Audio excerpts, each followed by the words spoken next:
Shalom, selamat pagi, damai sejahtera melimpah di dalam Tuhan Yesus.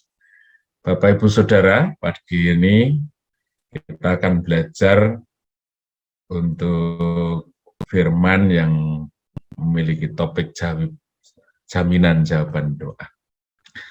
Nah, Bapak Ibu Saudara, hampir semua kita, ya, mungkin di bawah alam sadar kita semua, memiliki satu pandangan bahwa jawaban doa itu merupakan sesuatu yang diperoleh dari Tuhan sesuai dengan permintaan yang kita sampaikan.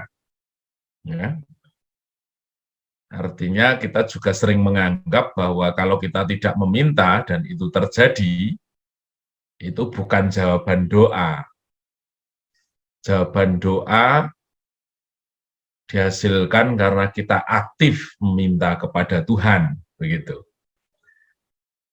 Jadi seringkali kita merasa bahwa kita sudah menerima berkat, tapi kita masih menantikan berkat. Gitu ya. Perkataan lainnya begitu. Sehingga kita sering minta diberkati. Kita tidak sadar bahwa kita sudah diberkati. Nah, kita akan melihat fakta dari diri kita ya, sebagai manusia, bahwa pengertian kita itu terbatas. Bahkan untuk mengenali diri kita sendiri atau kebutuhan-kebutuhan kita itu sering tidak tahu.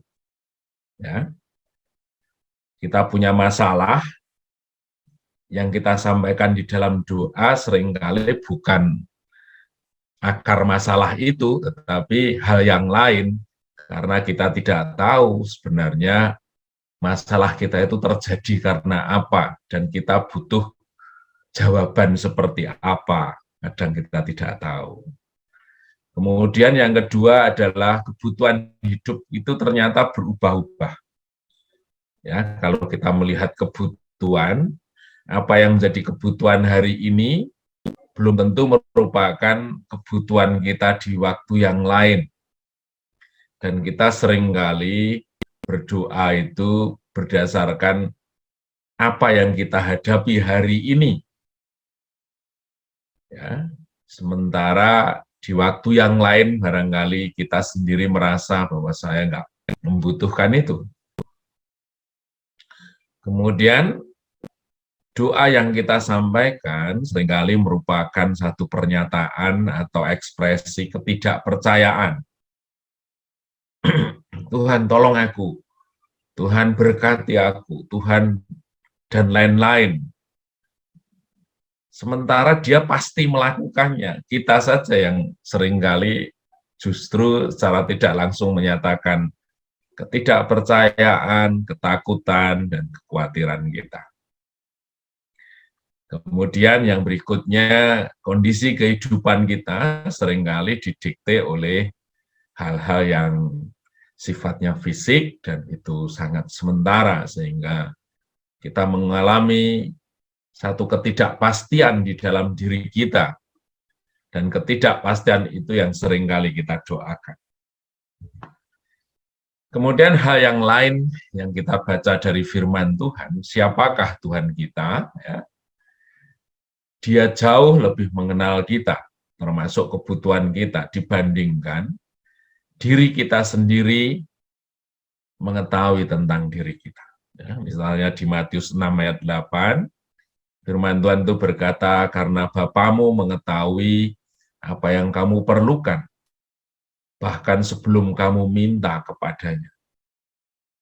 Jadi dia tahu detail, dia tahu sesuatu yang tanpa diucapkan, dia tahu bahkan apa yang tidak kita pikirkan, tetapi dia tahu persis siapakah kita di hadapannya. Kemudian di Lukas 12 ayat 7 itu merupakan satu ekspresi atau pernyataan firman yang mendetilkan bagaimana perhatian Allah itu sangat teliti terhadap hidup kita. Bahkan rambut kepalamu pun terhitung. Gitu ya. Karena itu jangan takut. Kemudian yang di Efesus 3 ayat 20, Tuhan dapat melakukan jauh lebih banyak dari apa yang kita doakan atau pikirkan. Jadi sementara kalau kita berdoa, seringkali kita meminta sesuatu berdasarkan hal-hal yang sangat subjektif, bisa berubah, bahkan kita tidak tahu apa yang kita mintakan, sementara Allah memiliki satu sikap atau satu hal yang dia pasti kerjakan sesuai dengan firman-Nya. Sehingga pernyataan pertama tadi, apakah benar suatu jawaban doa merupakan sesuatu yang kita terima terhadap apa yang kita minta kepada Tuhan? Ternyata kalau kita belajar, ya ungkapan itu merupakan definisi dari diri kita sendiri, karena kita kurang mengenal Allah. Kita doakan bukan karena kita meminta jawaban sesungguhnya, atau jawaban sesuai dengan keinginan kita. Nah, jadi dari sini kita bisa mengerti bahwa doa itu merupakan satu sikap yang kita ambil bahwa kita bergantung sepenuhnya kepada Allah. Arti bergantung sepenuhnya kepada Allah sebenarnya kehendak Allah itu yang mesti terjadi. Kita harus siap menerima satu jawaban doa yang berbeda dari apa yang kita bayangkan, yang kita gambarkan. Tetapi sesungguhnya jawaban doa itu sangat tergantung kepada Allah dan itu jauh lebih sempurna dari apa yang kita harapkan. Kemudian yang berikutnya, doa merupakan bentuk kesadaran kita akan otoritas Tuhan di dalam hidup kita. Bahkan merupakan satu cara untuk memurnikan keinginan kita sehingga kita benar-benar sesuai dengan kehendak Allah. Banyak keinginan sampah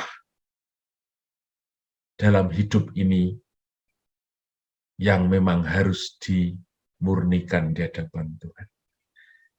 Keinginan kita sifatnya instan, keinginan kita seringkali tidak berguna, keinginan kita seringkali memupuk ego kita, pribadi kita yang fana ini. Tetapi Allah mau memurnikan itu melalui doa, karena dengan doa kita mengenal otoritas Allah yang sesungguhnya. Doa merupakan satu cara untuk kita mengerti waktunya Tuhan. Ya. Kita minta seringkali, secepatnya Tuhan, saya sudah butuh sekali Tuhan, ini mendesak Tuhan. Tetapi justru melalui doa kita mengerti benar bahwa Tuhan turun tangan dengan waktu yang tepat. Dan itulah yang terbaik bagi kita, untuk mengajar kita semakin mengenal pribadinya. Nah, apa yang menjadi kunci jawaban doa? Ya, Yakobus 5 ayat 16 katanya, doa orang benar, bila dengan yakin didoakan, sangat besar kuasanya. Di BMK, orang benar itu diberikan satu pengertian, doa orang yang menuruti kemauan Allah. Ya, jadi benar di sini menuruti kemauan Allah. Artinya apa? Sangat clear ya. Doa itu pasti dijawab apabila kita menuruti kemauan Allah. Bahkan tanpa kita berdoa pun kemauan Allah pasti terjadi dalam hidup kita. Jadi kunci doa itu adalah mengerti kemauan Allah, mengerti kehendaknya, mengenal Dia secara pribadi. Kalau kita mengenal Dia secara pribadi, kita juga tidak aneh-aneh.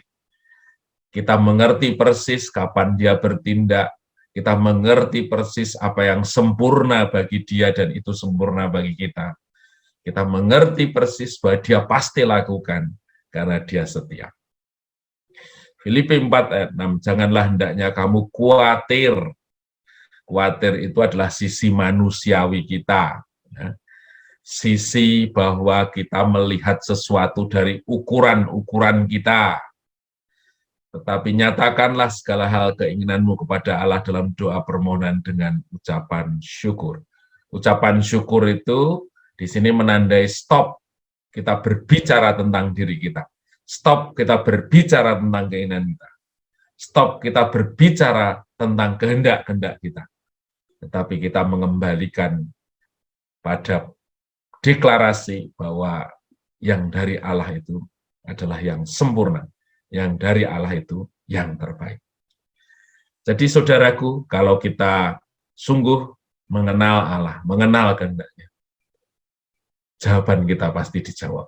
Jawaban doa kita pasti dijawab. Jawaban doa kita sudah pasti Dia lakukan. Masalahnya, apakah kita mau mengenal Allah? Kita mau meletakkan Allah pada otoritasnya? Mari kita berdoa.